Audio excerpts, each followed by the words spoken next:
Здравствуйте, дорогие наши гости гимназии. В первую очередь хочется поздороваться с вами. Нам очень приятно, что на наш призыв принять участие в третьей научно-исследовательской конференции «Спиридоновские чтения» откликнулись несколько муниципалитетов.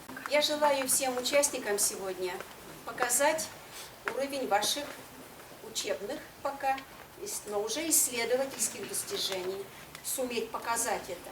То, что вы много работали, это понятно всем, особенно вашим руководителям.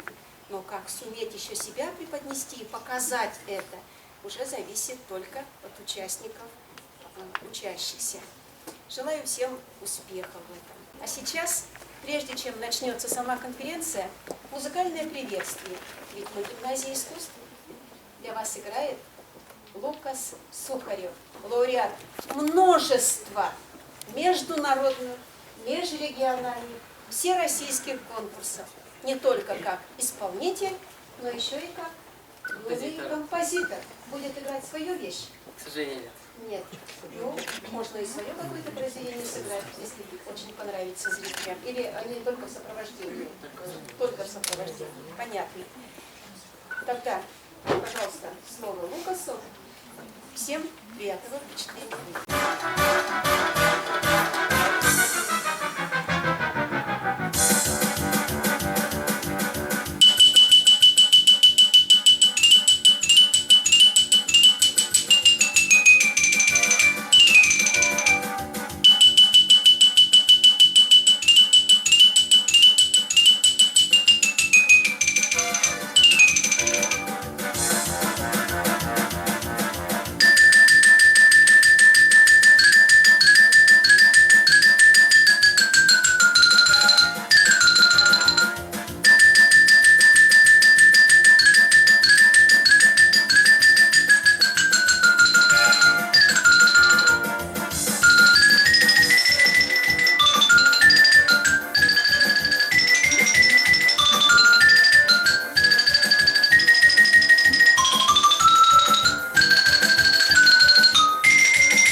Организатор этих чтений, уже третьих. Нам очень, как Мария Вячеславовна, повторю ее слова, да, нам очень радостно видеть вас в столь, причем в большом составе, и радостно, что спиридоновские чтения, хотя еще не имеют статуса республиканские, вот статуса именно, да, но на самом деле они уже таковыми являются. И Министерство образования нам обещает, что со следующего года мы уже будем 100% республиканскими, и там надеемся, что мы будем больше и больше вас, еще больше участников. И начнет нашу конференцию самый-самый юный участник, но с не юной и с нешуточной темой, с очень серьезной темой. Это наша воспитанница 3-го класса Полина, которая сейчас нам с вами расскажет свой первый научный доклад.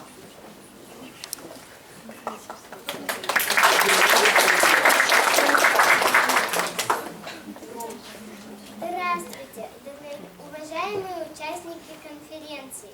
Меня зовут Чуктомова Полина. Я учусь в 3 классе. Представляю вам свою работу на тему «Как влияют моющие средства на прорастание крест-салата». Моющие средства надежно вошли в нашу повседневную жизнь. В каждой семье среди средств бытовой химии для стирки белья имеется стиральный порошок и мыло. Но что безопаснее для человека и окружающей среды? Целью работы было выявить воздействие на окружающую среду стиральных порошков, зольного отвара и мыла. Задача – прорастить на растворах моющих средств различной концентрации семена крест-салата, почитать процент проросших семян, измерить длину проростка. Для исследования были взяты стиральный порошок для автоматической стирки ЛОС, детский стиральный порошок ушастый нянь, зольный отвар и хозяйственное мыло. Для сравнения также была исследована вода, в которой стирается белье. Мы брали различные стиральные порошки и растворяли их в воде, согласно инструкции на упаковке. Хозяйственное мыло взяли такой же массы, как и стиральные порошки, и растворили его в таком же количестве воды. Зольный отвар налили по своему усмотрению. В 9 блюдечек положили бумажных салфеток, 5 слоев, в качестве субстрата для прорастания крест-салата. В каждый из блюдечек налили разные растворы моющих средств. Порошки ушастый нянь и ложка томат, хозяйственное мыло, зольный отвар. Другие 4 блюдца и эти же растворы, только с предполагаемой концентрацией моющих средств после полоскания. 9 налили воды, в которой стираем белье.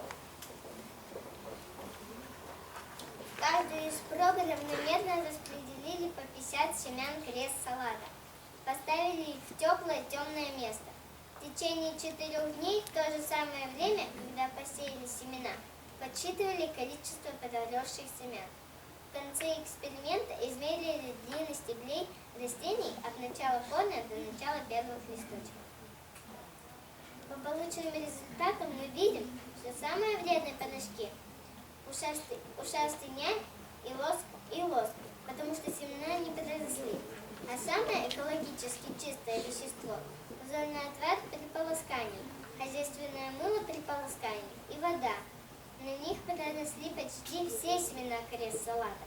К менее вредным можно отнести порошки при полоскании, хозяйственное мыло при стирке. Там процент проросших семян от 84 до 94. Плохо проросли семена салата в зольном отваре при стирке, так как мы не рассчитали его концентрацию. Средняя длина проростков самая большая, хозяйственное мыло при полоскании, зольный отвар при полоскании и вода. Меньшие средние длины проростков на порошках при полоскании и на хозяйственном мыле и зольном отваре при стирке. А на растворах порошков при стирке семена вообще не проросли. Выводы. Мы прорастили семена крест-салата на разных растворах моющих средств. Подсчитали процент прорастания. Измерили длины проростков семян. Растворы порошков при стирке самые вредные. Менее вредный раствор – это порошки при полоскании, хозяйственное мыло и зольный отвар при стирке. Самые безвредные жидкости – вода, хозяйственное мыло при полоскании и зольный отвар при полоскании. Проделав данную работу, мы увидели, как разные растворы стиральных средств влияют на прорастание семян крест-салата. Современные стиральные порошки очень негативно влияют на него, и мы смеем предположить, что и на остальные живые организмы они оказывают такое же действие, если оказываются в контакте с ними. Потому следует искать и применять экологичные методы стирки белья. А пока можно следовать приведенным ниже рекомендациям. Как минимизировать вред стирального порошка? Несколько советов. Стиральную машину лучше на кухне не ставить, поскольку пыль от стирального порошка может держаться в воздухе до 20 минут. В ванной, по крайней мере, вы не столько времени проводите, сколько на кухне. И вред стирального порошка будет все же меньше. А сам порошок хранить нужно в плотно закрытом пакете. По этой же причине. Если вы стираете вручную, обязательно надевайте перчатки. Да, несколько непривычно и неудобно. Зато избавите свой организм от лишней химии и побережете здоровье.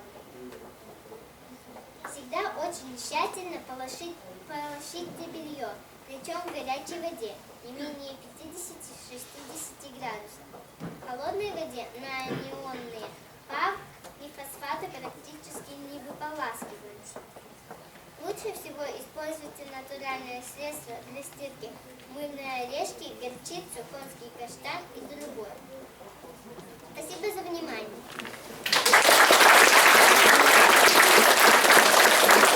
Готова ответить на ваши вопросы. Задавайте вопрос у меня, Полина. Полина, девочку зовут Полина. А с кем ты делала эту очень интересную исследовательскую работу? Я делала эту работу с сестрой Миленой и с моим папой. Сестра Милена во втором классе. Папа у нас Шухломов Константин Васильевич, наш выпускник.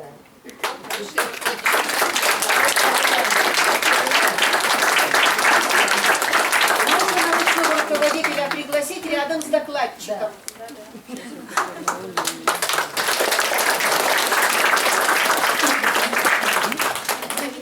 На столе остался сертификат участника, который надо принести. Шухломова Полина. Что? Похоже? Можно не вопрос, а в порядке дискуссии. Да. Полина, конечно, очень здорово сказала. Самое главное, что лучше всего, ну так уж про все порошки-то не надо совсем, она уж так, что потом теперь вроде ими пользоваться. Да. Можно пользоваться, конечно, только нужно осторожно.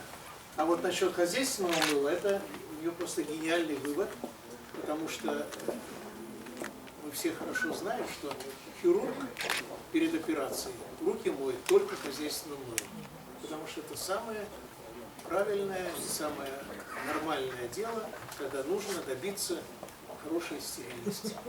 Так что спасибо, Полина. Комментарий академика Российской академии наук Михаила Павловича Грощевского.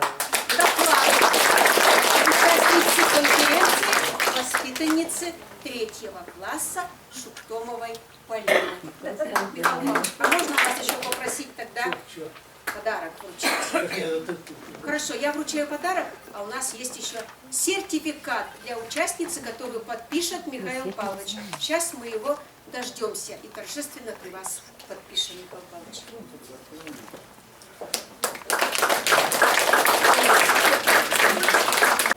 Музей гимназии со своим активом подготовил для открытия нашей конференции тоже свое выступление, музейное выступление. Я прошу выйти музейным девочкам для предъявления, для представления. Алексеевича Спиридонова входит в золотой фонд лучших людей нашей республики. И сегодня мы продолжаем открывать для себя все новые, удивительные грани его личности. Юрий Алексеевич являлся большим ценителем коми-культуры, хотя не был коренным жителем нашей земли. С удовольствием слушал коми-речь, особенно из уст детей. И сегодня педагоги и их ученики посвящают ему свое творчество. Вовты уджит щелома вели, вовты уна берга десу, силы овни наишкани, самун вічна ася скуш, силы щувни наишка щулан, кишне ловщиц візов тиш гор, кода съела пашка да сила, да кадас неко розор. Воді рази днешка сили, а ще сиджуть щолем да вин, єссе ижедне, уна бурвиле, лід некор горланя син. Силан сим да вичтем на колі, Слансым да испорчимо овла, а нас чих было коли, торкла памятник горщис чё.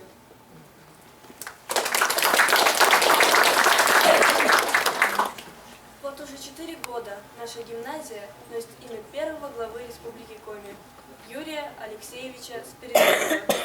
Счастливы те педагоги и выпускники, которые общались с ним лично. А мы храним память о нем в новых традициях, музейных архивах и уроках. Недаром с детства был его кумиром Корчагин Павка, пламенный герой, как тот далек и мятежный мир. Глава республики сегодня рвался в бой. Цель велика для юных поколений – построить новый храм гимназии искусств, а на пути протесты и сомнения, и взгляд иной на почитание муз. Но разве может город позабыть те годы, что на улице Печорской с размахом удалось преобразить наш уголок, что прежде был неброским? И вот случилось, появились музы, здесь день надежды, веры и любви, и полон зал гостей, друзей из Союза и благодарные выпускники. От малой родины до Ватикана даруют счастье творческие. Они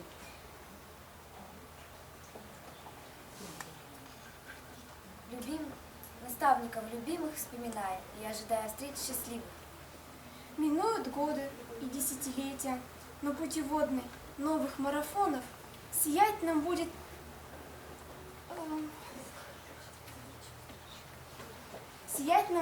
ярко, заветно, звезда, чье имя Юрий Спиридонов.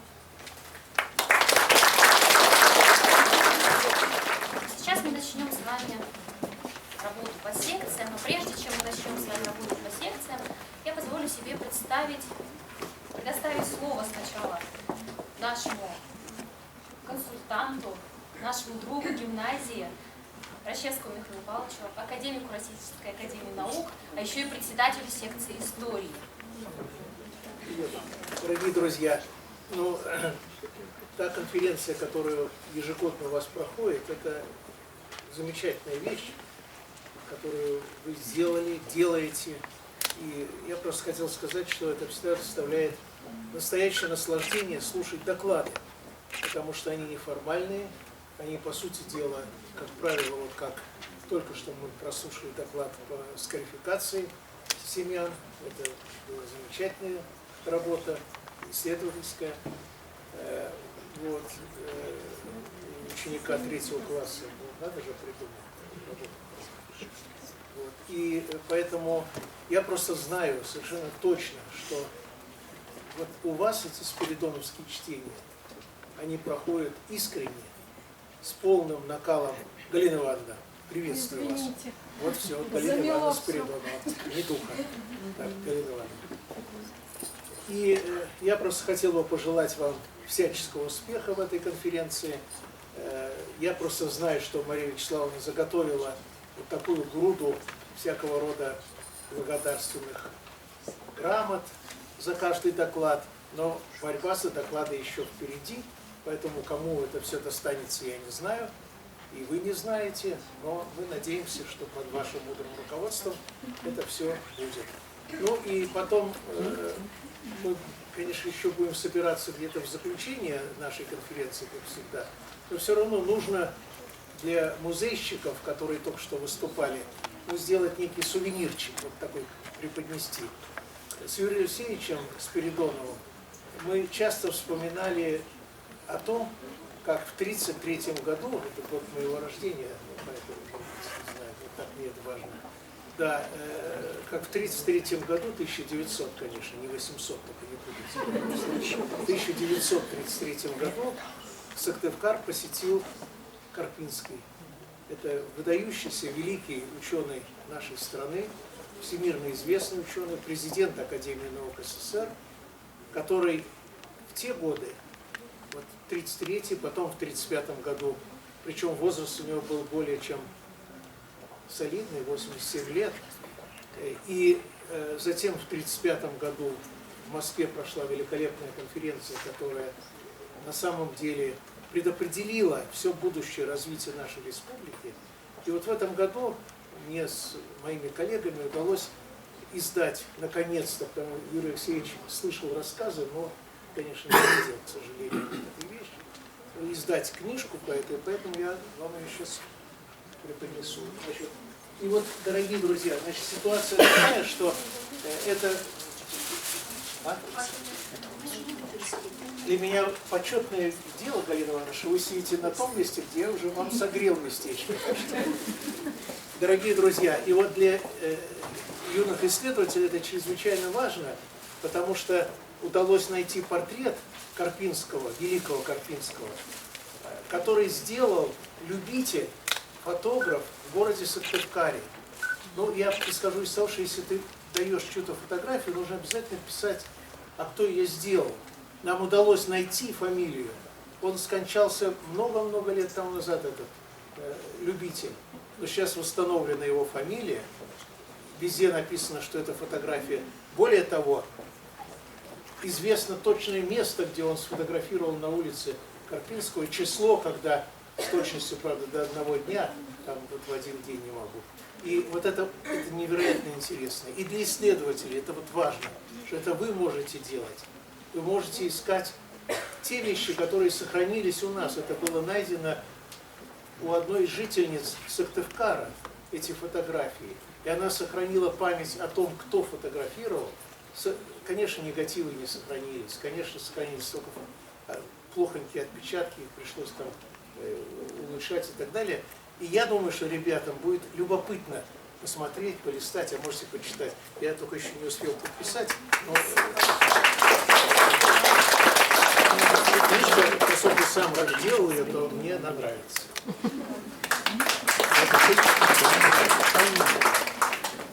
Теперь мы предоставим, собственно, слово Галине Ивановне Петрухе, которая точно так же является нашим другом в гимназии. Мы уже ни одно мероприятие не представляем против себе, да, без Галины Ивановны. И она к нам пришла с почетной миссией. Миссия почетная, это... Извините за опоздание, там все замело, я еле доехала, я сама за рулем. Но все-таки добралась. У меня сегодня почетная миссия, действительно. Вручить стипендию имени Юрия Алексеевича Спиридонова самым лучшим вашим учащимся. Их 5. Сейчас я вам зачитаю. Карпик Ирина Игоревна.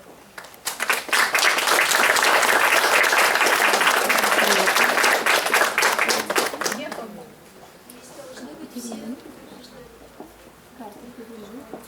Не все вошли куда-то в зал, можно. Ну, важно, могу пройтись. Артеева Дарина Александровна.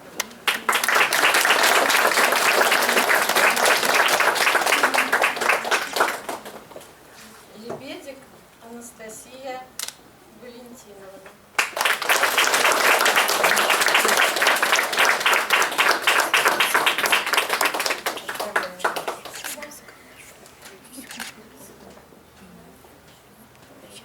Мураденко Алена Владимировна.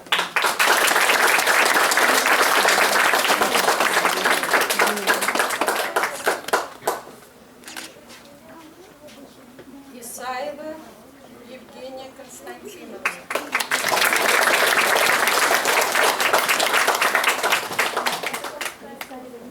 Девочки на репетицию.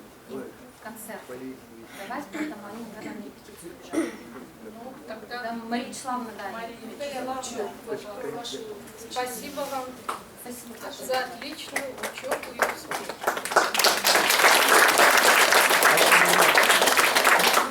Теперь по регламенту мы с вами переходим все-таки на секции. Перед тем, как перейти на секции, я озвучу, кто у нас будет руководитель. Сотни сирот и семей без отцов. Жуткие воспоминания людей. Страна ежегодно торжественно отмечает праздник со слезами на глазах. Вспоминает всех павших солдат, защищавших Родину ценой своей жизни.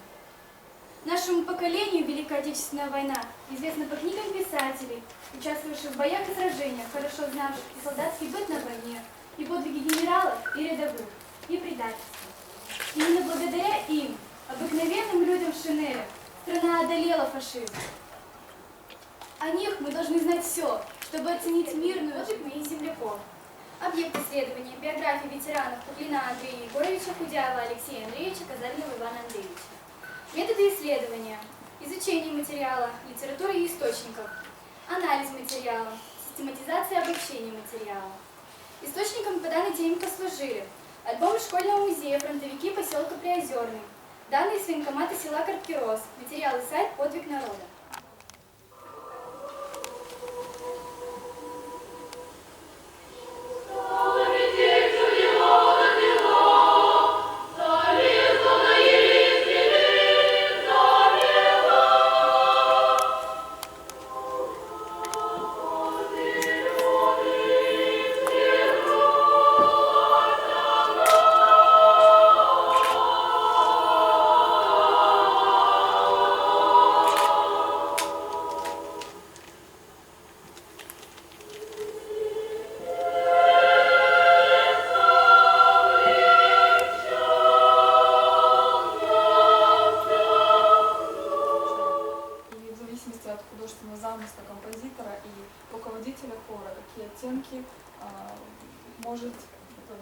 может произвести хор.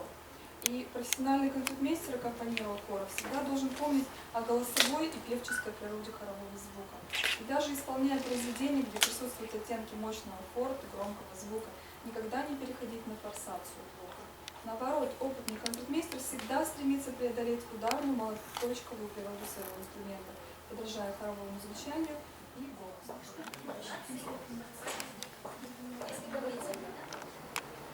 Алгоритм бывает линейный, разветвленный и циклический. Подробно я на них останавливаться не буду. Алгоритмы можно применительно к уроку русского языка задать несколькими способами. Словесными, графическими и табличными. Словесным, то есть записью последовательных действий друг за другом. Графическим, с помощью специальных знаков. Вот у нас по программе школы 2006 математики это очень тоже развито. Применительно можно и к русскому применять. Табличным в виде таблицы, которая фиксирует этапы алгоритма и результаты исполнения. Обучение алгоритмам также можно задавать по-разному. То есть можно, например, давать учащимся алгоритмы уже в готовом виде, чтобы они могли их заучить, да, а потом закреплять во время уже упражнений.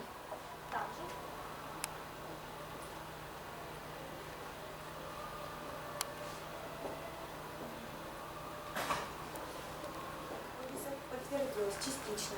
В городе Сыктывкар действительно преобладает геометрический орнамент, но чаще всего встречается бордюра, полученные симметрии 4-го типа. По окончании исследования мы составили альбом орнаментов и бордюров города Сыктывкара, наполнив его бордюрами, построенными симметрией тех типов, которые в городе Сыктывкар встречаются редко или не встречаются вообще. Как использовано будет? Как вы предполагаете, что ваши одноклассники это будут использовать? Ну, какой-то вариант ответа должен быть.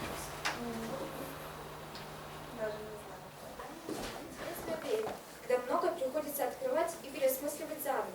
В первую очередь это относится к прошлому.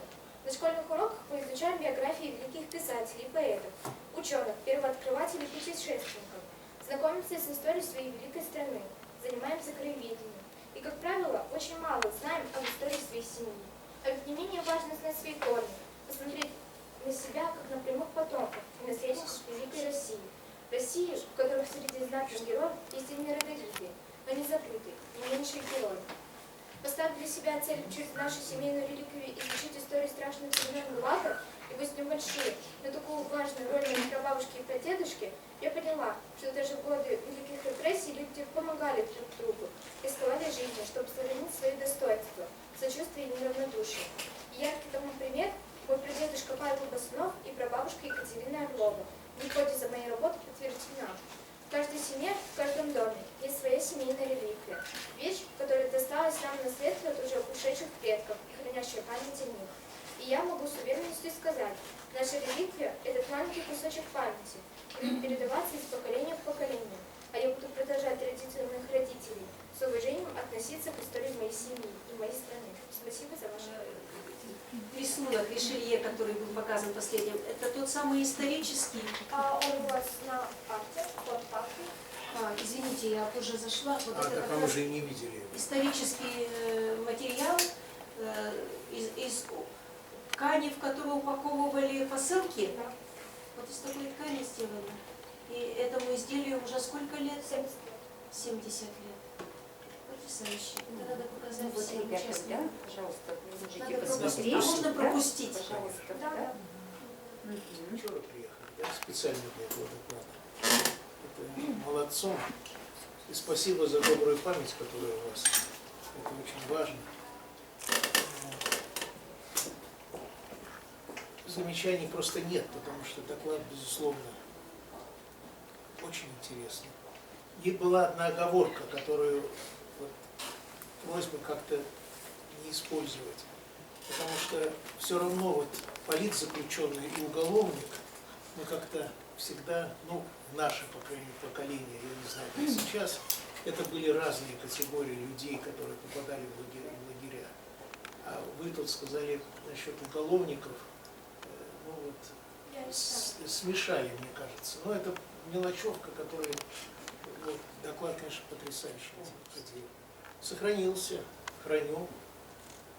И дети знают, и внуки знают, может, теперь правнуки растут. Думаю, что они будут знать. Поэтому это чрезвычайно важно. Спасибо огромное.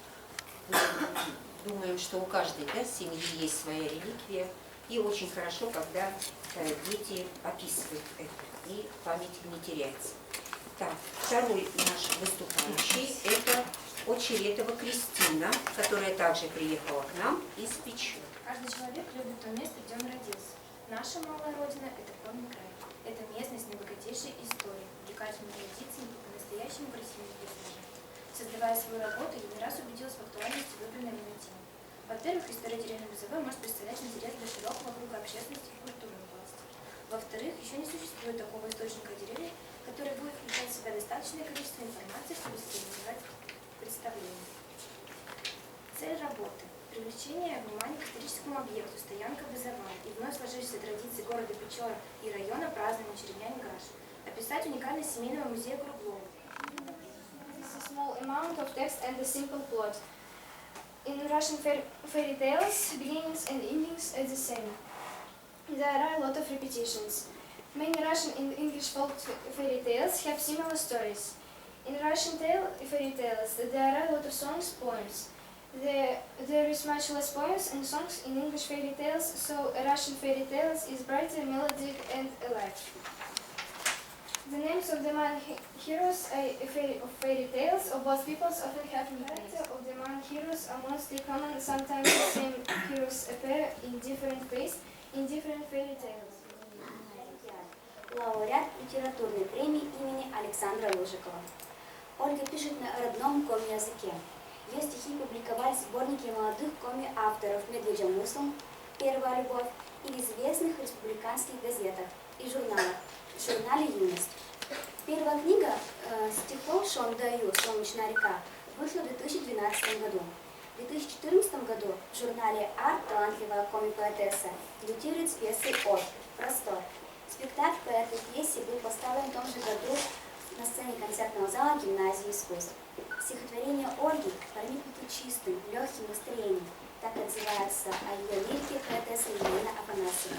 По мнению Ольги, стихи получаются при настройке на сердечную волну описываемого явления. Стихи поэтессы изучают свет, удивляют многозначностью образов. Цель нашей работы – выявить особенности лирики Ольги Баженовой на примере сборника стихов Шон Даю «Солнечная река».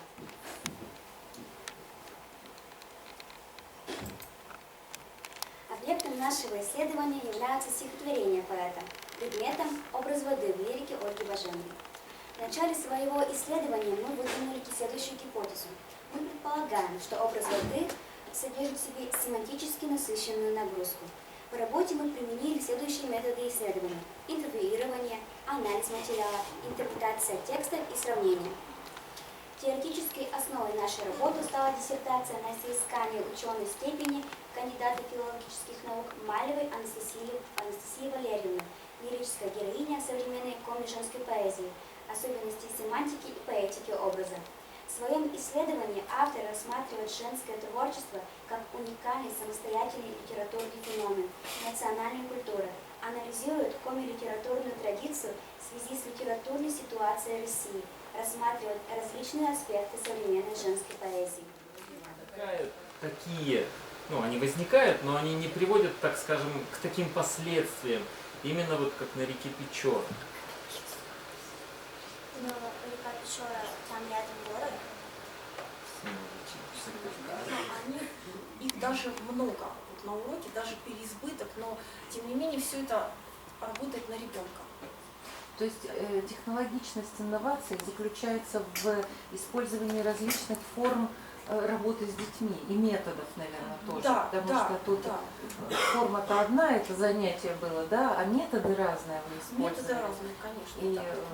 И метод, я смотрю, беседы по поводу, да, там стихотворения, и метод пропеть, да, какой-то отрывочек и так далее. То есть вот в этом, да, вы считаете? Да, безусловно. Можно добавить? Наверное, комплексно всех Девушка участвовала в боевых действиях в Польше, Чехословакии, Германии, городе Розенхайме, Розенбурге, Дрездене. Война для Алексея Митрофановича закончилась в Дрездене. Он вспоминал: «Как мы ликовали, радовались победе, все друг друга обнимали, слезы стояли на глазах». На войне прадедушки запомнился налет фашистских самолетов и как от них отбивались. Успешно сбили 4 самолета. Самым печальным воспоминанием была смерть товарищей, друзей. Идет бой, отстреливаемся, немцев много, самолеты кружат, бомбят, стреляют. Рядом со мной мои товарищи. Мы упорно сопротивляемся, отбиваем атаки врагов. Несколько моих товарищей один за другим полегли у меня на глазах. Это было страшно и горько видеть смерть товарищей. Алексей Митрофанович отвоевал без ранений. Был мобилизирован на основании указа Президиума Верховного Совета 25 сентября 1945 года. Ему было присвоено звание ефрейтор. Прадедушка был награжден орденом Отечественной войны второй степени в 1985 году, медалью за взятие Берлина, за победу над Германией. Грамоту получил от самого Сталина. Опытом работы по созданию оптимального компетентностного фона в педагогическом коллективе. Педагогический процесс в современной образовательной организации ориентирован в первую очередь на становление и развитие личности обучающегося, в ее самобытности, уникальности и неповторимости. Успешность достижения планируемых результатов – это и традиционные знания, умения, навыки, компетенции и компетентности, которые определяются личностными, семейными, общественными, государственными потребностями и возможностями обучающегося, индивидуальными особенностями его развития и состояния здоровья, зависит в первую очередь от качества профессиональной деятельности современных педагогов. Особое значение приобретает готовность к участию учителя в инновационной деятельности, в связи с чем идея образования в течение жизни или непрерывного образования выходит на первый план. Реализация идеи непрерывного образования направлена на преодоление основного противоречия современной системы образования. Это противоречие между стремительными темпами роста знаний в современном мире и ограниченными возможностями их усвоения человеком в период обучения. Развитие умения учиться, добывать информацию, извлекать из нее необходимые знания актуально не только для обучающегося, но и для самого педагога. Профессиональное саморазвитие сегодня не может ограничиваться посещением курсов повышения квалификации. Сформировать компетенции, которые требуются для реализации педагогических функций в условиях новой реальности современного образовательного пространства, возможно, на наш взгляд, лишь благодаря системной работе. Работает так же, как ресурсный центр Министерства образования Республики Коми по реализации этнокультурного образования, которое основано на требованиях и ВГОС, и ФГТ. И такая высокая планка задана работе всего педагогического коллектива гимназии искусств. Гимназия реализует, кроме программ начального, основного, среднего, общего образования, также программы дополнительного образования по, например, музыкальному искусству, художественному искусству, театральному искусству, хореографическому искусству. И гуманитарное отделение гимназии реализует дополнительную общеразвивающую программу «Этнокультурное образование» социально-педагогической направленности. В этих условиях необходим высокий профессиональный уровень методической работы. Создание оптимального компетентностного фона в педагогическом коллективе невозможно, на наш взгляд, без консолидации усилий педагогов, методической службы и администрации. В условиях реализации в ВОС работа методиста ведется в тесном сотрудничестве с педагогами. Современная реформатика образования задает нам попутный ветер. В командной работе педагогического коллектива капитаном корабля, директором задается новый курс, заместитель директора по учебной работе и другие заместители нашего директора контролируют педагогический процесс как боцманы, а методист порой координирует навигацию, помогает разобраться в карте новых ВОС и определяет, как нужно действовать на сложном повороте, когда, не успевая внести изменения в рабочие программы учебных предметов, выходят новые изменения, которые мы также должны внести в наши рабочие программы учебных предметов. Это всего лишь частности, да? Не говоря о общей магистральной линии. Сегодня становится очевидной необходимость пересмотра роли каждого педагогического работника в формировании и развитии образовательного пространства. Компетентность каждого учителя перестает быть его личным делом и становится ценным ресурсом для развития образовательной организации в целом. И в этих условиях на первый план выходит проблема соответствия профессиональной компетенции отдельного педагога профессиональному стандарту, целям и задачам инновационного развития образовательной организации. Решить эту проблему можно через формирование среды профессионального саморазвития. В гимназии искусств с этой целью проводится мониторинг готовности к инновациям среди педагогов. Цель мониторинга – установить соответствие состояния инновационной готовности педагогического коллектива требованиям современных нормативных документов, а также программе развития гимназии искусств на 2014-2016 год и опробирована в Национально-исследовательском университете Высшей школы экономики. Проведение мониторинга позволяет анализировать результаты как в целом, так и по предметным методическим объединениям и, например, в индивидуальной форме по каждому педагогу. Этот мониторинг можно проводить не только в формате самооценки профессиональной компетентности педагога, но и использовать экспертное оценивание, например, руководителем методического объединения, либо администрацией. Результаты самооценки могут быть представлены в форме таблицы, столбчатой или лепестковой диаграмм, а возможно также построение объединенной таблицы и проведение сравнительного анализа. Как мы знаем, когда мы заполняем различные опросники, участвуем в анкетировании, чаще всего наши ответы подвергаются такому феномену, как социальная желательность. Именно поэтому нам хотелось акцентировать внимание, что этот лист, он позволяет использовать в том числе и экспертное оценивание. Сравнение собственных и экспертных оценок позволяет педагогу осознать критерии оценки сформированности отдельных умений и получить обратную связь от своих квалифицированных коллег, выявить собственные ограничения и ресурсы. Мы предложили нашим педагогам общеобразовательной школы два варианта заполнения опросника. Это традиционный бумажный вариант, когда педагог должен найти время, взять бланк и заполнить ручкой 72 ответа на вопрос. И также мы предложили вариант заполнения опросника в электронной форме. Как оказалось, мы использовали платформу Google для этого. По времени затраты на то, чтобы перенести сделать это компьютерным вариантом методики, у меня, как у методиста, это заняло час-полтора. Как оказалось, в диагностике участвовал весь наш педагогический коллектив. Сделано это было в течение 3 дней, что составляет 100% педагогического коллектива общеобразовательной школы. Для сравнения, последний мониторинг нами проводился в 2013 году, и количество участников выросло на 40%. Традиционное письменное заполнение бланка опросника выбрали 20 педагогов, что составляет 46,5% педагогического коллектива общеобразовательной школы. Этот показатель может служить косвенным признаком уровня сформированности и ИКТ-компетентности педагогов, и в частности их готовность осуществлять контрольно-оценочную деятельность средствами ИКТ.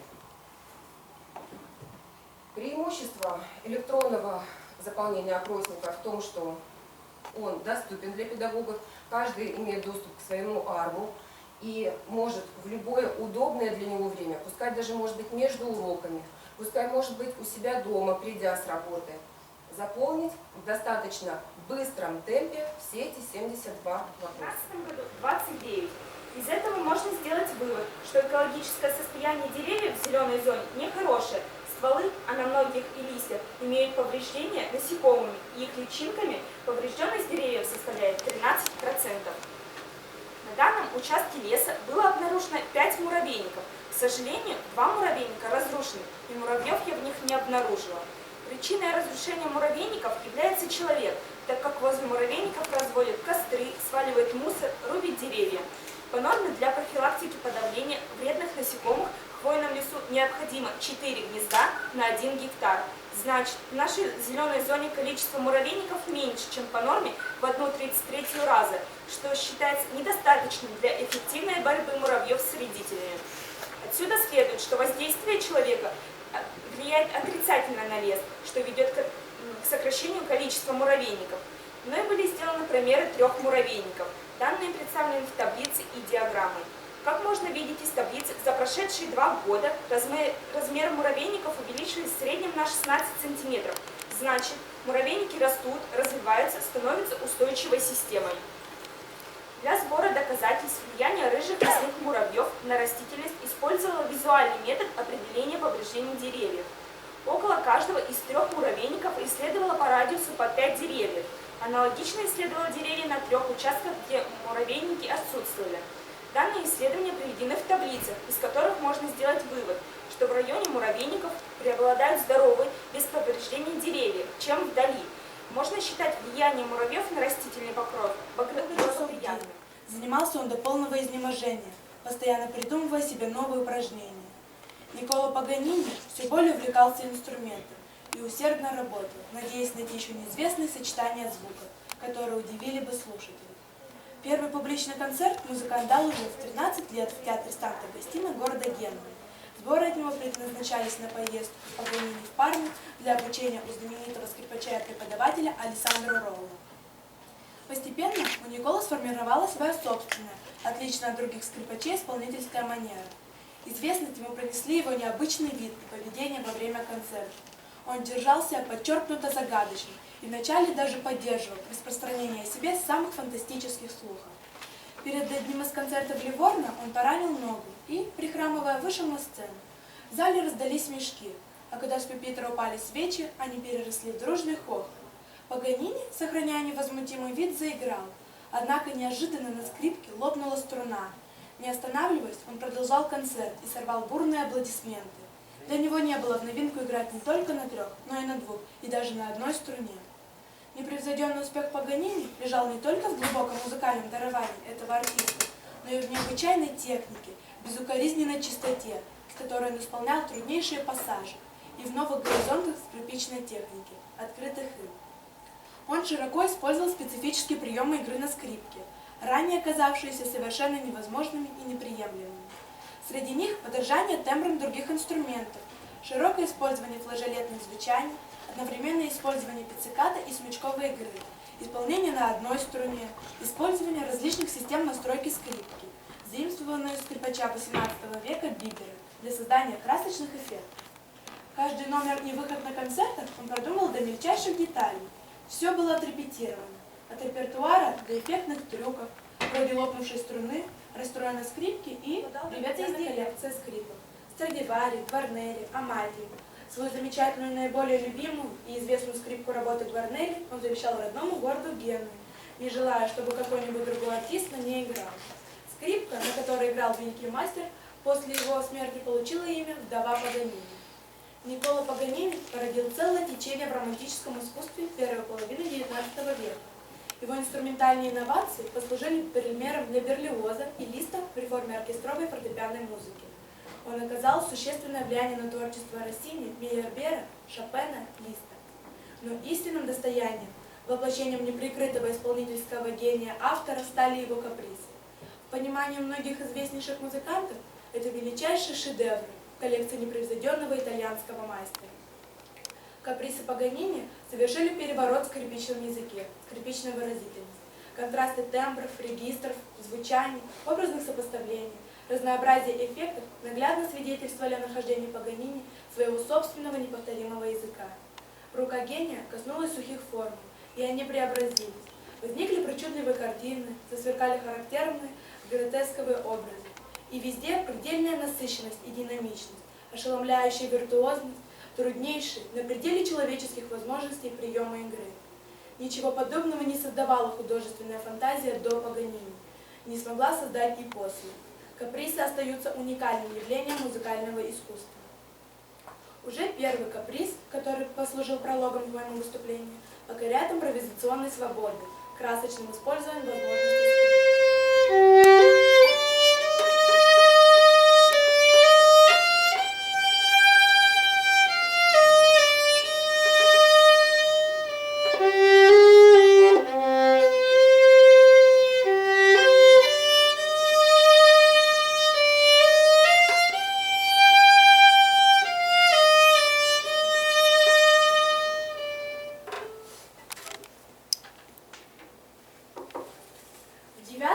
Блистательно воссоздана картина охоты. Здесь и имитация охотничьих рогов, и скачки лошадей, выстрелов охотников, порхание взлетающих птиц. Здесь и азарт погони, гулкое пространство леса. Из Мертвиловского района, и с самого начала работы на нашей секции у меня немножко сложилось такое впечатление, что я немножко не туда попала, но тем не менее. Я приехала из сельской школы, причем несколько слов о том, где же находится наша школа и чем мы там занимаемся. Вам, наверное, сложно будет воспринимать информацию о том, что в нашей школе 42 ученика. Что в нашей школе в классах 3, 5, 6, 7, а иногда и 2 ученика. Тем не менее, наша школа средняя. Средняя общеобразовательная школа, и, как говорит Светлана Александровна Моисеева-Архипова, когда она в прошлом году посещала нашу школу, она сказала: ваша школа похожа на Пушкинский лицей. И я вас приглашаю посетить нашу школу. Не всегда и очень часто даже сельские школы, маленькие школы являются уникальным местом развития детей. И, возможно, в рамках сегодняшней своей презентации я не смогу донести до вас всех тех достижений наших учеников, но, поверьте, они у нас достаточно большие, и мы гордимся. И статус средней школы мы сохраняем только потому, что достаточно много инновационных, кстати, преобразований происходит у педагогов нашей школы и достаточно высоких достижений наших учащихся. Ну, а я хотела бы предложить вам презентацию учебно-методического комплекта «Экология Республики Коми». И, кстати, в свете современных федеральных государственных образовательных стандартов этот предмет или эта область знаний, как экология, ей уделяется достаточно большое внимание. И хотели бы мы этого или не хотели бы мы этого, но правила диктуют так, что нужно, да, а мы говорим есть. И вот посмотрите, например, с точки зрения экологического образования и воспитания, личностные результаты освоения основной образовательной программы основного общего образования – это формирование основ экологической культуры, соответствующей современному уровню экологического мышления, развитие опыта экологически ориентированной, рефлексивно-оценочной и практической деятельности в жизненных ситуациях. Либо вот такой пример, как метапредметный результат освоения программы – это формирование развития экологического мышления, умение применять его познавательной, коммуникативной, социальной практике и профессиональной ориентации. Эффективное и качественное экологическое образование и воспитание, в том числе и по федеральным государственным образовательным стандартам, в урочной деятельности практически невозможно, потому что у нас четко определены те предметы, те области предметные, которые мы преподносим нашим детям. Но это легко сделать в неурочной деятельности по предметам, и в настоящее время внимание на него уделяется все больше и больше. Дело в том, что две авторские программы, которые представлены здесь, они обе мои, поэтому мне как бы немножко проще будет об этом говорить. Вот сразу увидела свою ошибку, да. Это две программы, которые реализуются уже на протяжении 2001 года в нашей школе. Это программа «Экология села», «Экология Республики Коми». Говорить нужно сегодня о непрерывности экологического образования, и мы с успехом решаем эту проблему и этот вопрос в нашей школе, начиная с начального образования и заканчивая профильным образованием на среднем уровне. В основной школе через вот два предмета, которые реализуются в нашей школе, и в небольшой есть перерыв, недоработанные авторские программы следующие. В 9 классе через элективный курс и в 10 классе уже профориентационный курс «Экология леса». И еще проблема, как мне видится, есть немножечко в нашем сегодняшнем образовании. В том, что мы говорим обо всем. О мире говорим, о России говорим. И почему-то упускаем нашу составляющую республиканскую, республику Коми, она нигде не озвучивается, практически, конечно, этнокультурная составляющая есть везде, и мы обязаны ее включать. Но много ли это внимания уделяется на уроках, когда есть, опять же, тот же самый стандарт? Очень мало. Поэтому мы столкнулись когда-то очень давно с проблемой того, что наши дети не очень хорошо знают республику Коми. И вот через такие предметы, через проектную исследовательскую деятельность мы стараемся все-таки этот пробел устранить в рамках своей школы в том числе. Ой, что-то я тут, да, я могу отвлекаться, учиться. Так, что еще? Ну вот благодаря, наверное, тому, что достаточно давно мы работаем, когда-то в нашей школе в 2004 году была создана районная опорная методическая площадка «Экологическое образование и воспитание». Мы занимаемся тем, что презентуем и внедряем и распространяем все педагогические технологии, которые возможны в сельских школах, и проводим разнообразные семинары, учебы, экскурсии и все остальное прочее для педагогов своего района. Ну, когда-то, уже достаточно давно к нам приезжали и педагоги Республики Коми, ученые из Польского университета несколько раз были, заинтересовала их проблема профориентационной работы по экологии в нашей школе. Ну вот немножечко мы так вот работаем. Ну и теперь уже непосредственно к презентации моей программы «Экология Республики Коми». Конечно же, раз это презентация, то, соответственно, я должна презентовать в каком-то виде, для того, чтобы хотя бы вы немножечко смогли посмотреть, что же эта программа, так как в рамках этой презентации, да, я не смогу все вам показать.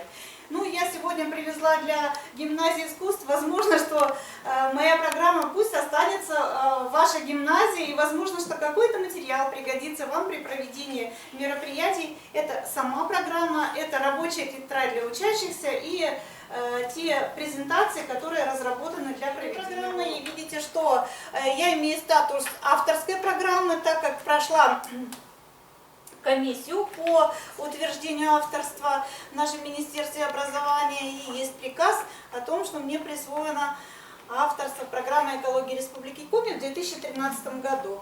В прошлом году я участвовала в республиканском конкурсе «Инноватика в образовании», и уже учебно-методический комплект «Экология Республики Коми», ну вот удостоен диплома второй степени, ну тоже говорит о том, что, видимо, эта тема интересна и она актуальна на сегодняшний день. По природных условиях Республики Коми мы знакомимся. Вторая тема — растительный мир Республики Коми, третья — животный мир, конечно же, особо охраняемые природные территории, ну и некая рефлексия.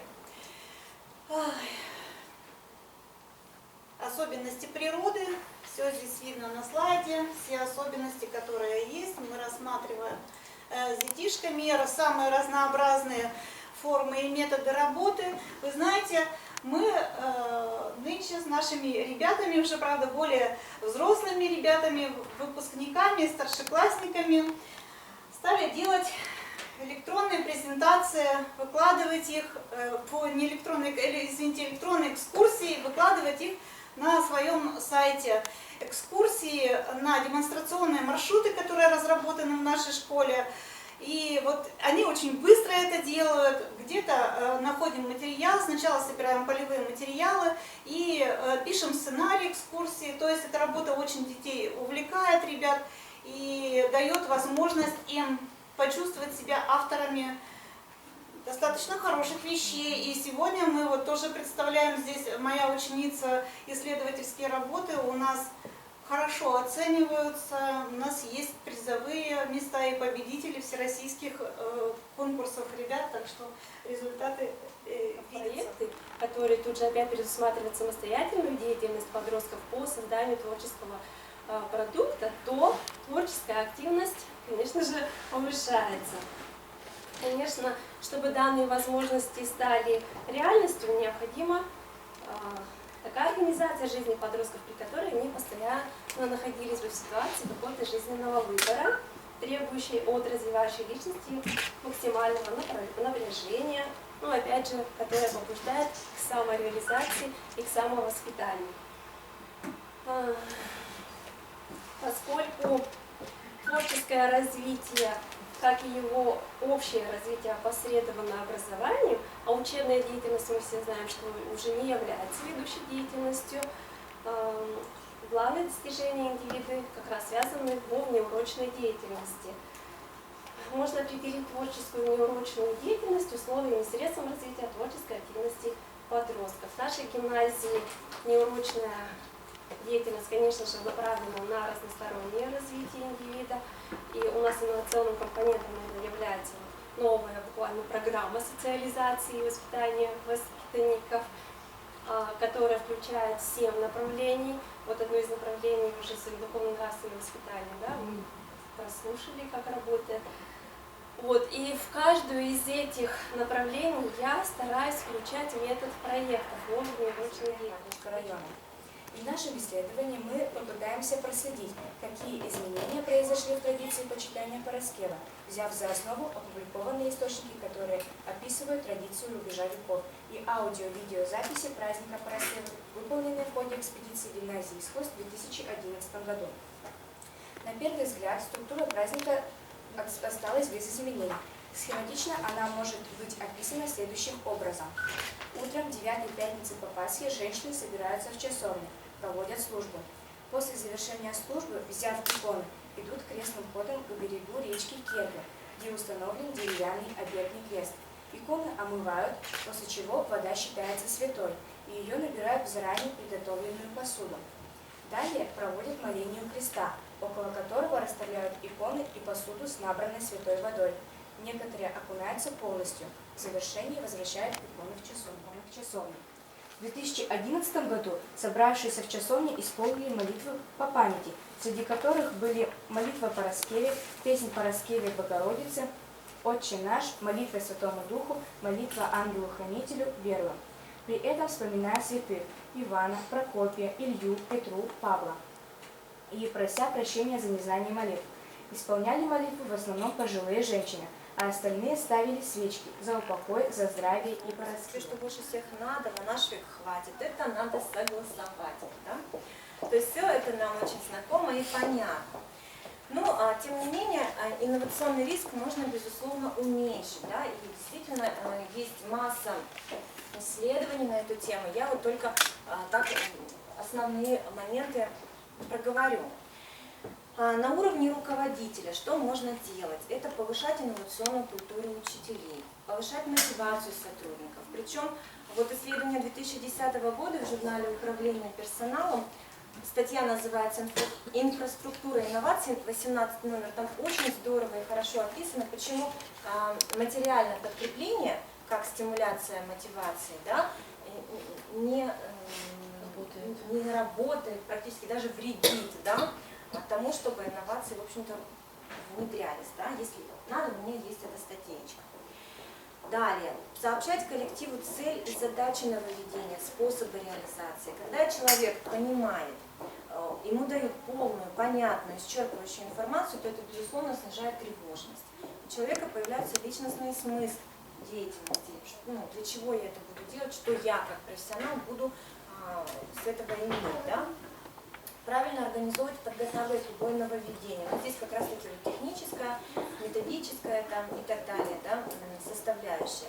Стимулировать творчество педагогов и рефлексировать собственную деятельность и деятельность коллег.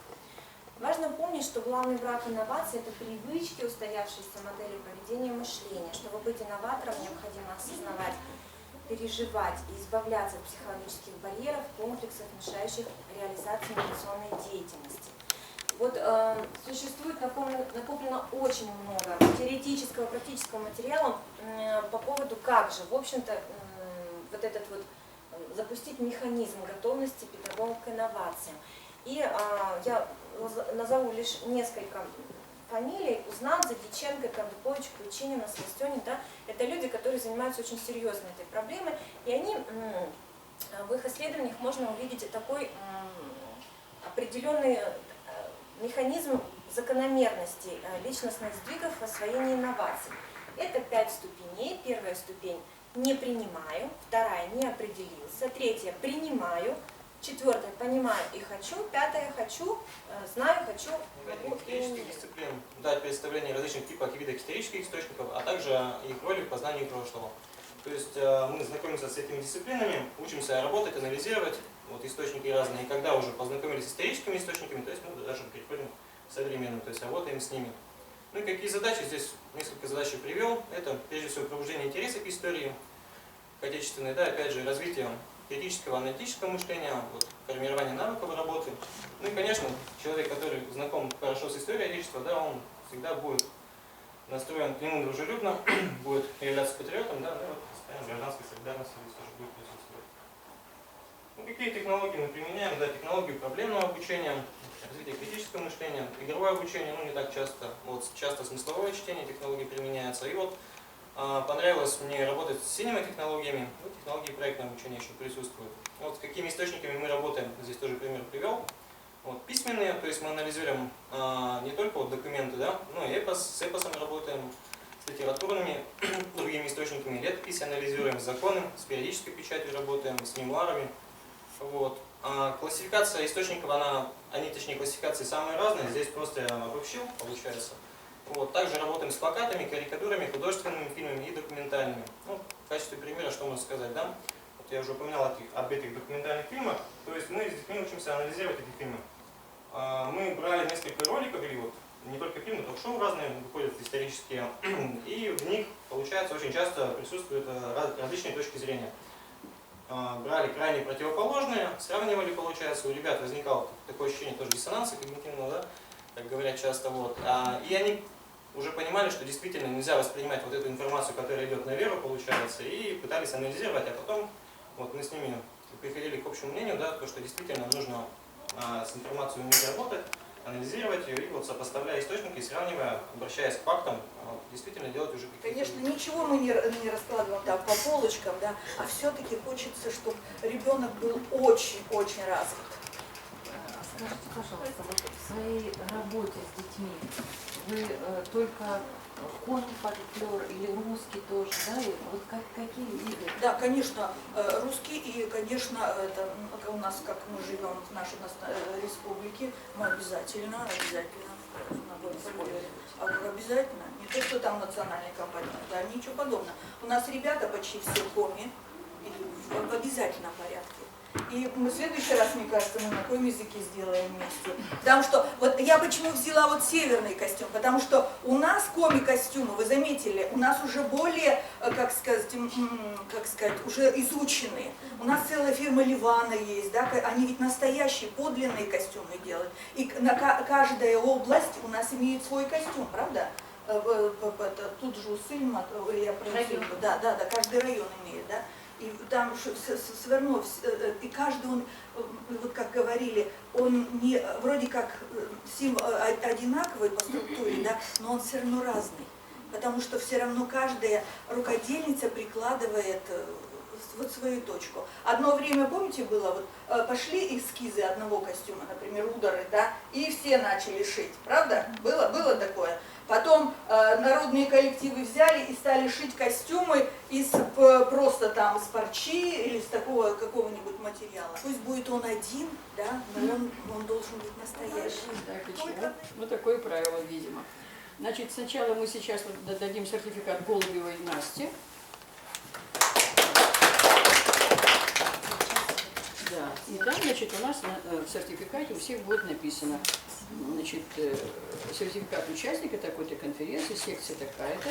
Вот я хотела сказать, секция, значит, об охране окружающей природной среды должно быть написано, да?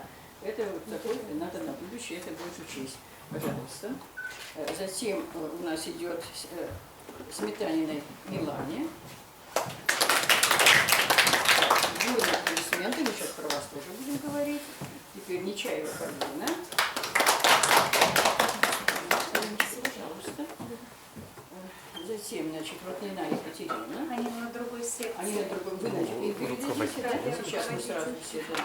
Затем Дорожкина тоже там. Хорошо. Видите, как даже на ряде они секции у нас выступают. Пестрикова Катя. Да. Теперь Костя.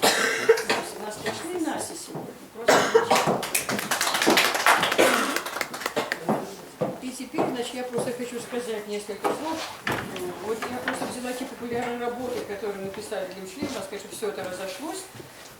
Значит, «Девственные леса республики Коми». Значит, есть у нас огромная книга, конечно, да, несколько томов. А мы сделали вот такое популярное изложение девственных лесов Коми. Вот, если кого-то интересует, так, значит, интересует сейчас. Ну вот эту болотную азбуку, наверное, уже для нашего муравья рыжего мы передадим, потому что тут мой внук фотографировал этого рыжего муравья, и мы не знали совершенно, почему их там много так, и нам никто не мог не определить, сказали, что у нас даже ученых таких нет, так что, Настя, пожалуйста. Так, ну а кто девственные леса у нас туда возьмет? Да, и теперь наш национальный парк, вот у меня есть сколько таких, 5 по национальному парку, великолепные, но они очень широко известны, может быть, да, девочки, национальный парк, если кого-то приучить человека самостоятельно мыслить, это очень сложно, и все начинается с семьи. Поэтому то, что отмечает роль родителей, очень важно. То, что девочка говорит, вот я увидела много бабочек, мне стало интересно. А ведь все видят, что много бабочек, да? А интересно, говорит, что видят все, смотрят все, а видят немногие. Есть такая фраза. Вот это то, ради чего. И когда есть элементы научно-исследовательской, вот это, диаграмма, столбик, вот эти все научные подходы и так далее, это чрезвычайно важно. Это уже мысль, выраженная вот так вот кратко и в научной форме. Мы все начинали, прошли мы очень долгий путь, мы уже 50 лет работаем в науке, очень много работали с детьми, и, конечно, меня всегда радуют и вот мои внуки, и дети, у меня 5 внуков. Всех мы ставим на этот путь именно мыслить, неважно в каком направлении. И все хорошие люди, все хорошие специалисты. Мы очень хотели, чтобы все стали биологами, но, к сожалению, это невозможно. Все стали в разных других специальностях. Вот, значит, а что касается института биологии, я поговорю с вашим руководителем, который вот мне вот эта площадка очень заинтересовала, но мы сами ответили на вопрос в том плане, что, может быть, конечно, когда все это он там вытесняет, то, может быть, это есть такой яркий Мы пример. посмотрели 2 фильма. Это фильм режиссера Юрия Кара «Завтра была война» и фильм Стивена Спилберга «Список Шиндлера». Очень разные фильмы, да, то есть тот, понятно, да, может быть ближе нашим, и «Список Шиндлера» достаточно серьезный фильм. Но я сначала очень боялась, что дети не поймут. Но когда мы стали обсуждать этот фильм, конечно, я успокоилась и, в общем-то, очень хорошо прошел наш воспитательский час. Он имел название «Ах, война, что ты сделала подлая». И он основывался на следующей цели и на следующих задачах. Да? То есть я должна была донести, да? Должны были мы прийти, продолжить, вернее, работу по формированию воспитанника гражданственности и патриотизма через технологии мировоззренческое кино. Ну и задачи как раз они были связаны, да, что через просмотр фильма о Великой Отечественной войне мы должны детям прививать и эстетическое переживание, да, и учить их воспринимать фильмы, учить их переживать и в то же время через эти переживания формировать в них как раз эти духовно-нравственные основы жизни. Элементы научно-исследовательской работы, прежде всего, в которой помогали педагоги и родители, что очень важно, это отмечали все. Ну и хотелось бы, чтобы мы все отмечали, кто раньше сейчас, выпускники, кстати, были члены жюри у нас, выпускники вашей гимназии, что все-таки набирает обороты. Значит, и, конечно, вот эта привязанность, все, может быть, не очень свободна, но самое главное, мы учим все-таки мысли детей. Это все отмечают. И мы оценивали именно вот по этому очень важному критерию. Любовь к этому делу, заинтересованность, мыслить, задавать вопросы. Я хотела бы вам, когда мы выбирали, подарить такую нашу тему, вашу тему, проблему, которая была центром внимания нашей секции биологическое разнообразие.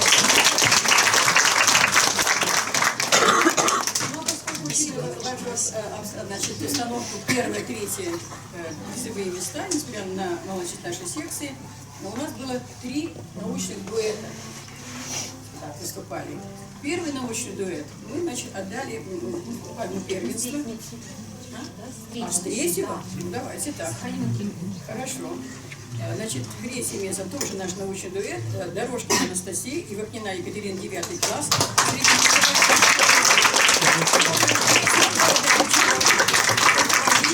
Елена Васильевна Астахова. Пожалуйста, встаньте, наши руководители. И, пожалуйста,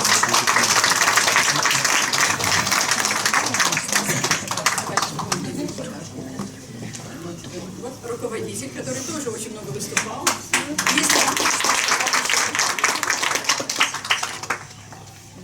Очень приятно было выступать, очень приятно было послушать Маргариту Васильевну, очень приятно было осознавать, что нас здесь ждали и нас выслушали. Огромное всем спасибо организаторам. И, знаете, очень такая теплая была атмосфера, очень теплая была обстановка. Пожалуй, наверное, впервые на таких конференциях. Спасибо большое.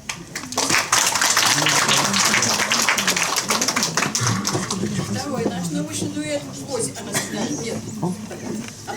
Анастасия, 9 класс, средняя образовательная школа номер 15, поселка Ярик. Антонова, пожалуйста, сюда.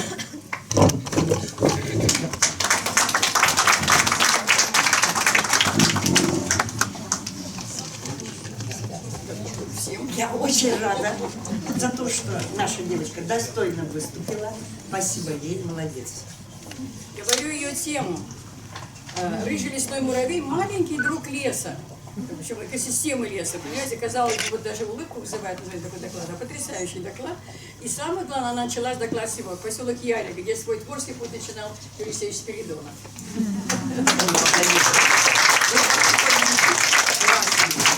Он нам много помогал во всем, в общем, мы его очень любили. Спасибо. Интрига первого места. Еще научный дуэт Пестрикова Екатерина и Смирнова Милана.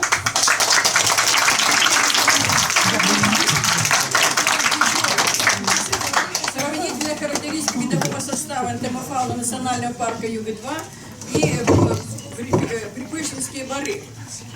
Вот доклад, который, вот книгу, которую мы подарили, вот как раз в эту тему. Замечательный доклад. Она у нас есть.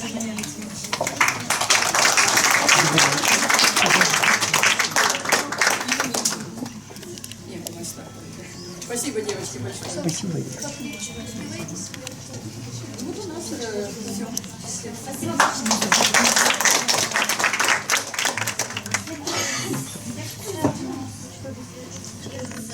Два человека, организаторам конференции, участникам, научным руководителям. У нас прошла, в общем-то, секция «Читаю плодотворно». Мы выслушали 9 докладов, были вопросы.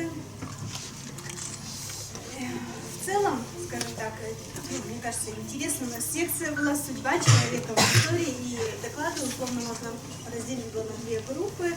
Это судьба участников Великой Отечественной войны, и докладчики рассматривали биографии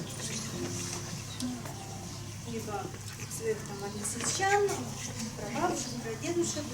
И вторая такая группа, не менее, скажем так, важная тематически, это биографии людей, так или иначе связанные вот именно с гимназией искусств. Их путь, их творческий путь, биография и, в общем-то, какую роль они сыграли в становлении самой гимназии. Так. И у нас также есть 3 призовых места. Диплом 3-й степени вручается Менгалеву Александру.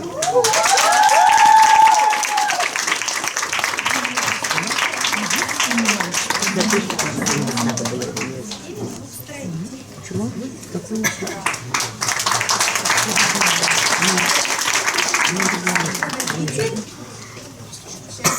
сожалению, хочу, надеюсь, что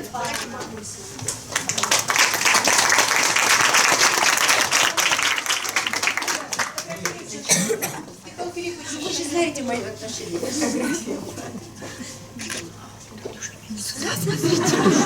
Даже не подумала.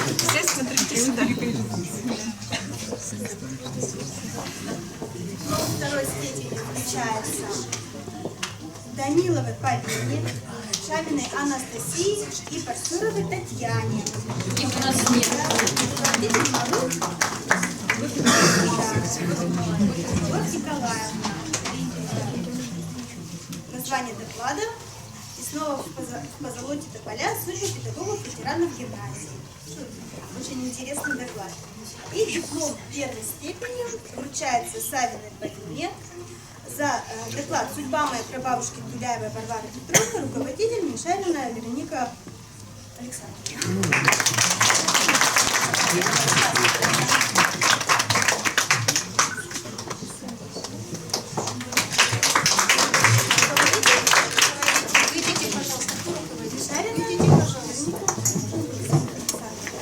Не фотографировали хотя бы.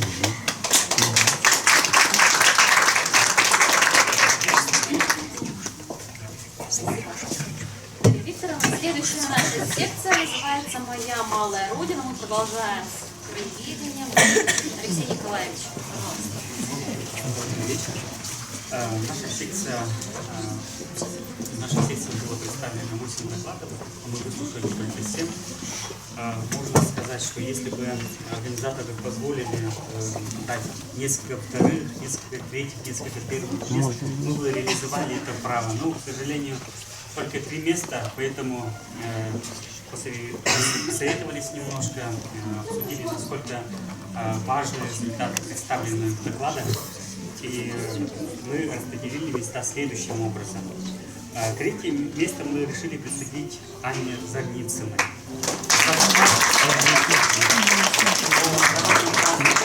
В народном празднике Луза-Брусагаш узнали благодаря ей, что одним из основоположников этого праздника является Виктор Михайлович Напалков, которого тоже хорошо все знаете, да? Вот. Очень интересные материалы она собрала, и все эти материалы она обобщила и издала отдельную книгу. Вот. Очень хороший материал. Если вы позволили все это сдать в национальный архив или издать более серьезно, это очень хороший вклад.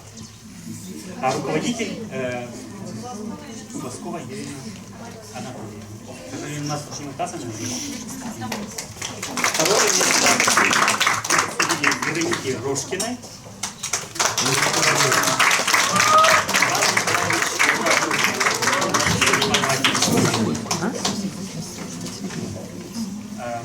В ее докладе она ориентируется на материалы, которые собирала из семейного архива, представлены бесценные, на мой взгляд, материалы довоенные, военные, письма фронтовиков.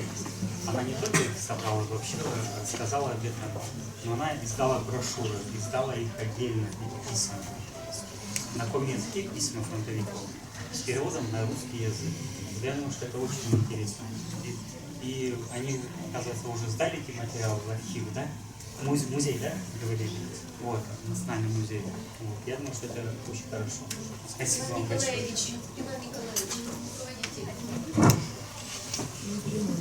Иван Николаевич, все подробнее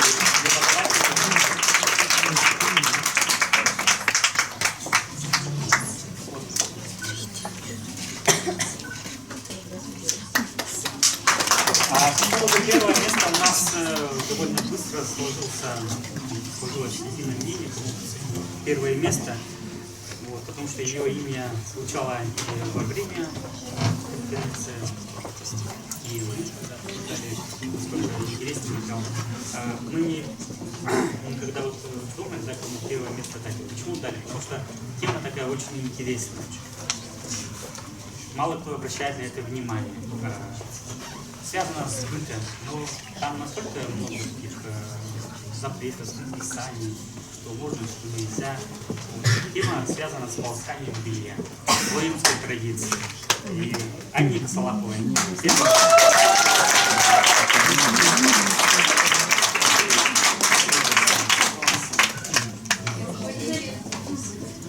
Татьяна Андреевна.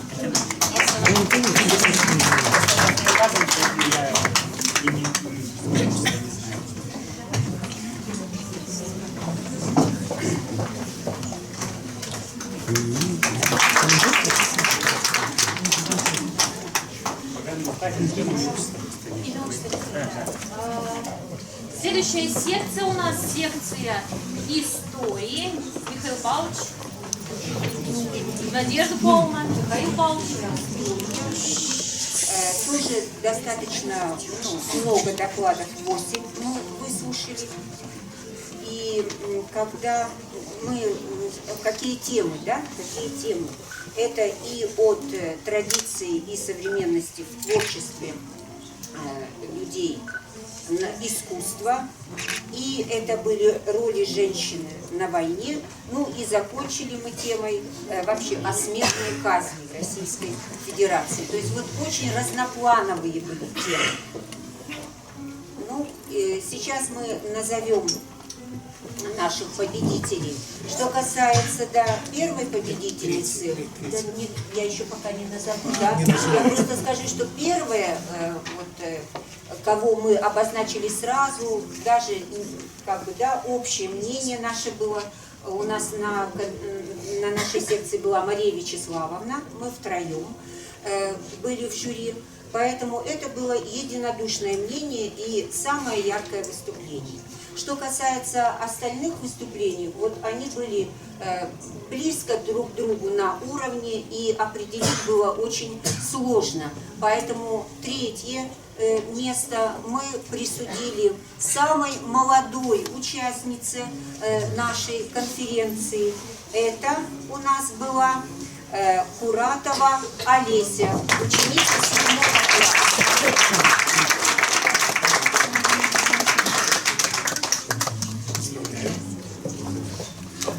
Ее, нет, Олеся, подожди, пожалуйста. Ее тема «Феномен Никколо Паганини. Правда и вымысел».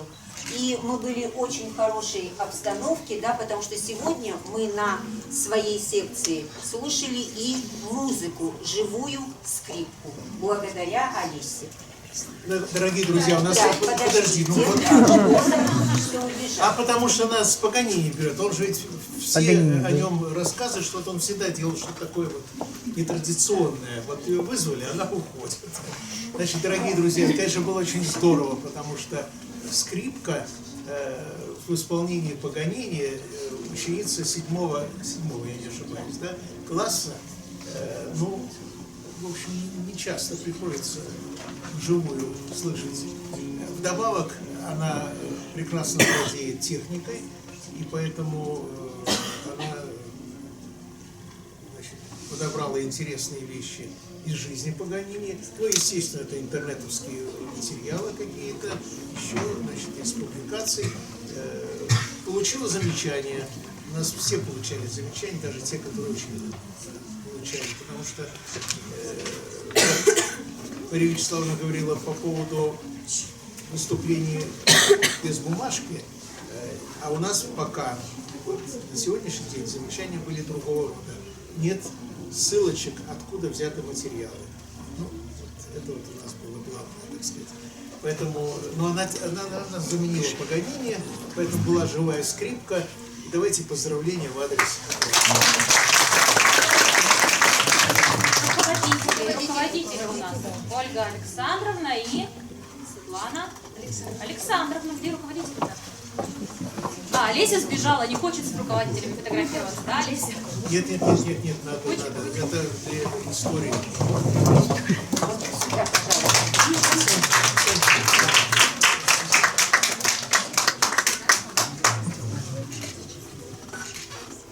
Все-таки со скрипкой Паганини в жизни мне тоже пришлось постоять и сфотографироваться. Второе место – это Сябну Майя, город Печора. Тема ее выступления – история одного платья, как символа человеческого достоинства, сочувствия и неравнодушия. Вместе с собой Майя привезла очень ценную реликвию, кусочек платья, в общем-то, о котором она и написала свою работу. Та, которая хранится в их семье.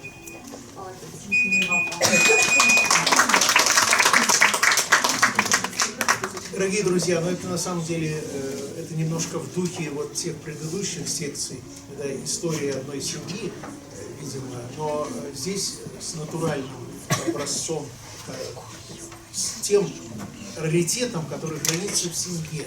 И какую бурю воспоминаний у тех, кто прожил эту жизнь с этими воспоминаниями, и как новые поколения воспринимают вот эти воспоминания. Это очень важно. Это история не только семьи, это история нашей республики, это история Печоры, это, в конце концов, история всей нашей страны. Так что замечательно.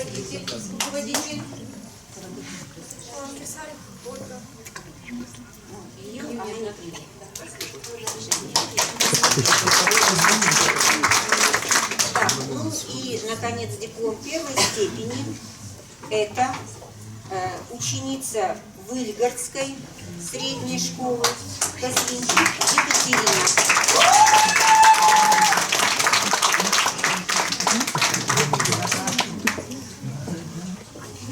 И, пожалуйста, сразу руководитель. Да, вот он, Иван Николаевич, что он все... За второй наградой, да?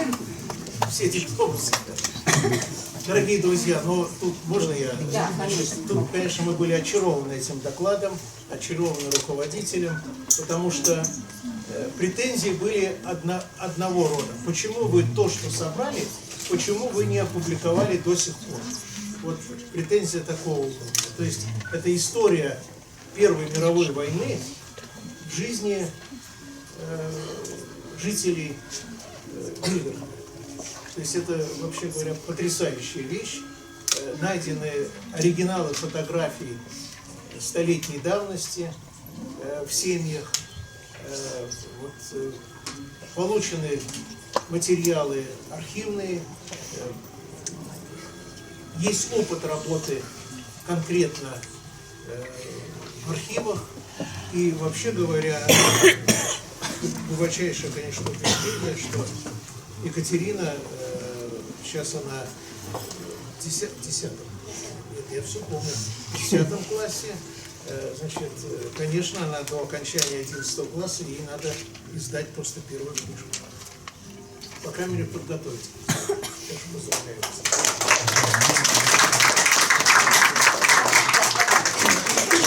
Ну, особое поздравление руководителю, конечно.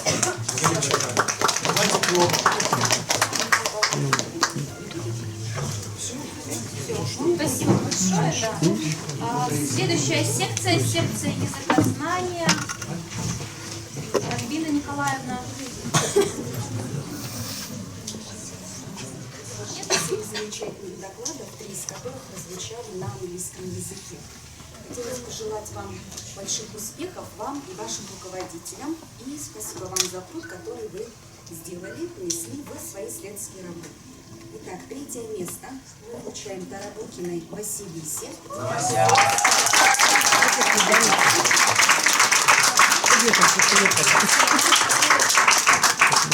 Роль неологизмов в том языке на примере газеты «Парма». Анна Генриховна, пожалуйста. Тебе подойдет.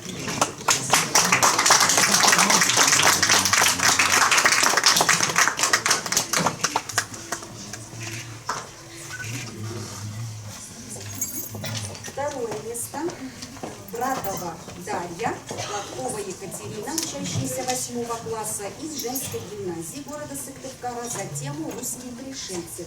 Руководитель Кукушкина Елена Алексеевна.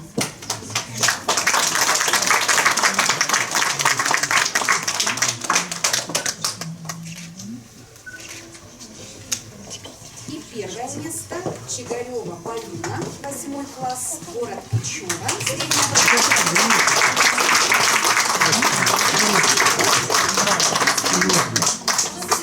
Всех затмели. Сравнительный анализ английских и русских народных сказок. Руководитель СЯДРО.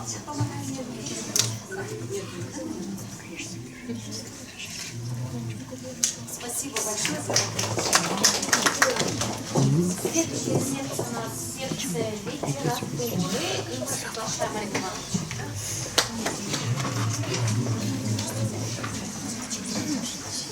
Я со шпаргалкой. У нас было 10 докладов на нашей секции. Все доклады чем-то вот задели, чем-то понравились. Я, конечно, понимаю, что без недостатков вообще без недостатков докладов не бывает. Но тем не менее, очень хорошие работы были, и семантический анализ хороший был произведений, и подбор иллюстраций, фотографий. В общем, все 10 докладов были на уровне, на высоте. Но мы подумали, решили третье место дать за хороший как раз семантический анализ образа символа Рябины в поэтических произведениях Татьяны Колокольниковой, Попович Анастасии.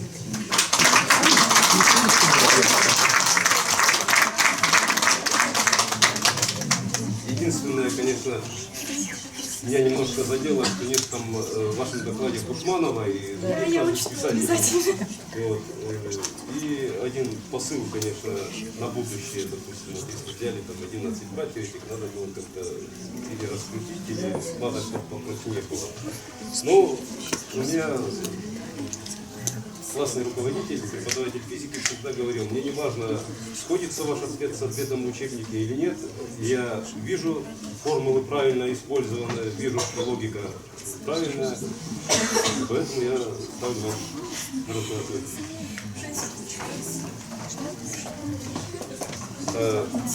Второе место мы долго раздумывали, у нас был некоторый выбор тут.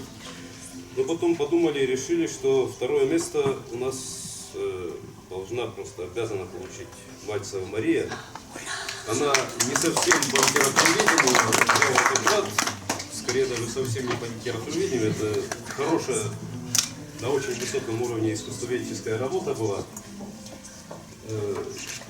И как-то вот хорошо, логично все разложила, все показала, и тем более по Постникову, тут, наверное, и субъективные какие-то сыграли, потому что Постников мне тоже очень нравится.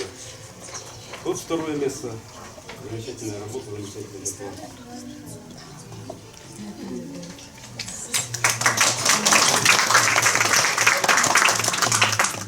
Ну а первое место нас просто, я так думаю, подавило своим напором, энергией, своим докладом на тему «Поэзия на страницах военной газеты в годах 20 века». Вологжанина Дарья.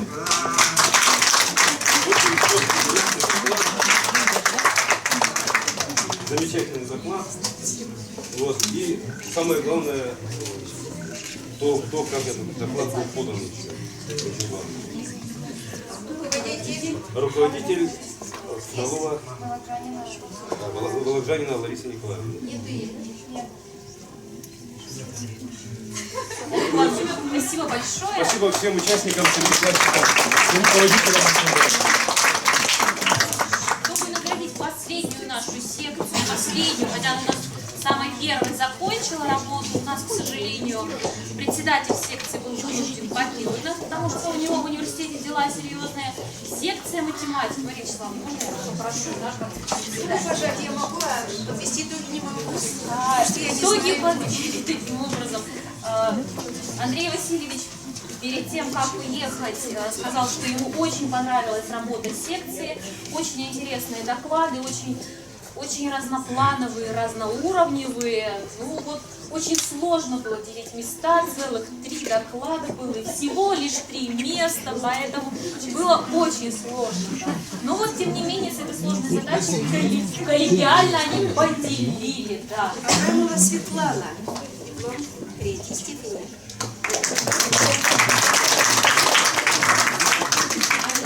Уже уехали? Тоже в университет сразу?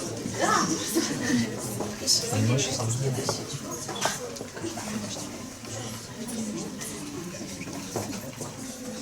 Так, Соломатин Никита.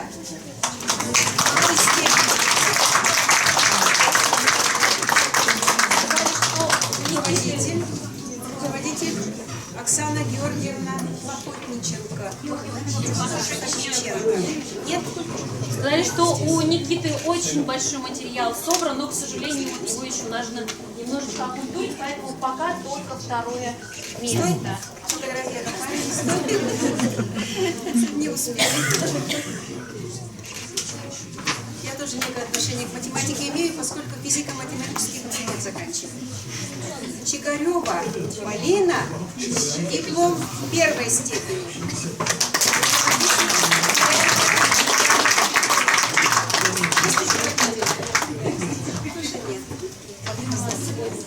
Не на одну секцию. Да, в нескольких номинациях. Спасибо. Итак, я хочу, чтобы руководители педагогической секции сказали несколько слов в подведении итогов. Вот мы тут не вручаем подарки и дипломы по степеням педагогам, но сертификаты участия они все получили, это весомый вклад в ваше портфолио. И благодарности тоже получите. Не только те, кто работает в гимназии, за что я, конечно, персонально отвечаю, но и мы направим письма, чтобы отметили благодарностями руководителей из других образовательных организаций тоже. Пожалуйста, 2 у нас были секции. Любовь Васильевна. Мария Петровна есть? Уважаемые участники конференции, впервые я на спидонских чтениях, и я уже выступая на секции, говорила, что получила истинное наслаждение, слушая доклады педагогов. 20 лет я в педагогике, 20 лет работаю с учителями школ, и то, что я сегодня услышала, действительно, это настолько глубокие, настолько серьезные исследования, что, Мария Вячеславовна, я думаю, что вам нужно задуматься о том, чтобы некоторые из участников, в всяком случае, той секции, которой я была председателем, продолжили эти исследования, расширили их и представили уже не на республиканском уровне, а в виде настоящих научных исследований с последующей все-таки защитой. Да. Вот, потому что доклады настолько серьезные, очень приятно, что выросло поколение новых педагогов, которым интересно работать в школе, которые горят идеями, горят стремлением внедрять современные педагогические технологии. Ну, может быть, Бог даст, как-то в нашем образовании все-таки наступит мир и покой. Да? Будет меньше реформ, да? Будет более спокойной и более качественной работа учителей, потому что постоянные реформы, ну, вот, они, конечно же, вот, заставляют учителей разрываться. Это как в том анекдоте, что мы могли бы работать еще лучше, да, если бы нам дети не мешали. Да. Вот. Так вот, пусть никакие реформы нашим учителям больше не мешают, пусть они тихо, спокойно работают, пусть они развивают те коммуникативные навыки, которые должны развить, чтобы наши дети умели не только точковать правильные ответы в тестовых работах, но и умели достойно говорить, интересное, потому что как педагог вуза я тоже сталкиваюсь с этой проблемой. Мы плохо говорим, мы мало разговариваем в школе. Поэтому всем, и тем, кто победил, и тем, кто в этом году не был отмечен призами и дипломами, всем огромных успехов, всем новых творческих достижений и учащимся, и педагогам, и исключение. Раньше говорили, что лучший подарок – это книга. Тоже хочу подарить гимназии вот такую замечательную книгу, подготовленную специалистами Института геологии Коми научного центра «Геологическое наследие Республики Коми», где собрана информация обо всех геологических объектах, геологических памятниках природы, вот, для подготовки новых интересных докладов, для подготовки, для того, чтобы еще лучше узнать свою республику. Ну, а как говорят, мы любим то, что хорошо знаем. Вот, чтобы вы ее любили и знали. Очень ценные книги. Просто бесценные книги. Знаете, что они теперь у нас есть? Геологическое разнообразие и геологическое наследие Республики Коми. На этой позитивной ноте мы с вами закончили официальную часть нашей с вами конференции. А теперь воспитанники 9-го гуманитарного класса проводят нас с вами всех на наш сладкий стол.